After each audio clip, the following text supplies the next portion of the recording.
Mr. Annan for his report and for the statement which he made here on behalf of Pillai.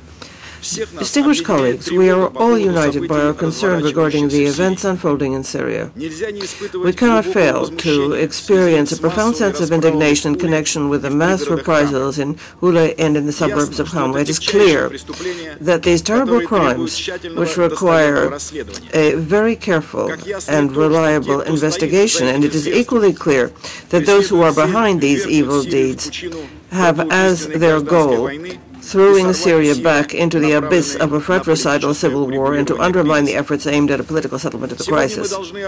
Today we must take a stand. Are we going to follow along with this scenario written by these evildoers, or will we refuse to yield to provocation?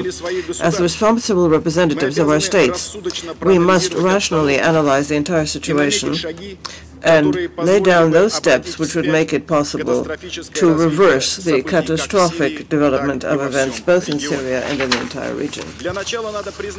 First of all, we must acknowledge that a great deal of what has been undertaken regarding the Syrian crisis up to now is not working. A policy of unilateral pressure is not working. Economic sanctions directed against Damascus are only aggravating the humanitarian situation and are building up hostility among various groups of the population. The categorical demands for an immediate regime change are simply going nowhere.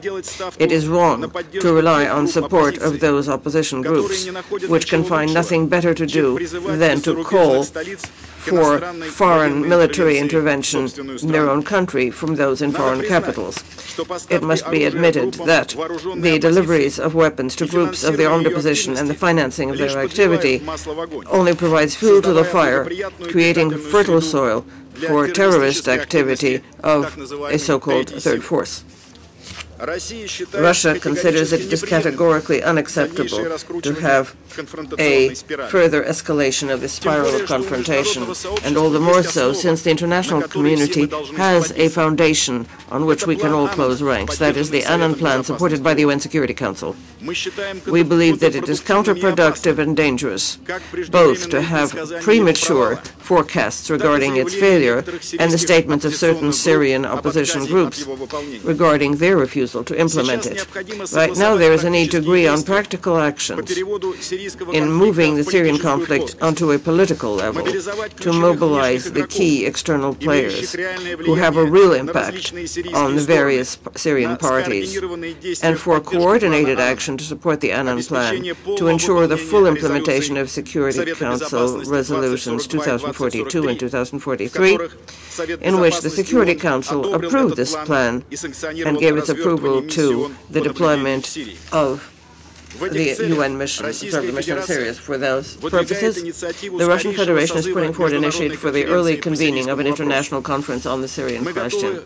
We are ready for consultations with interested parties in order to implement the modalities for such a conference and for practical implementation of its results. In conclusion, a firm position of the Russian Federation for achieving a politically diplomatic settlement in Syria remains unchanged. I thank you.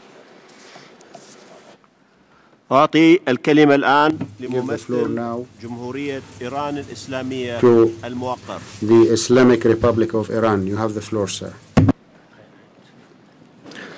بسم الله الرحمن الرحيم.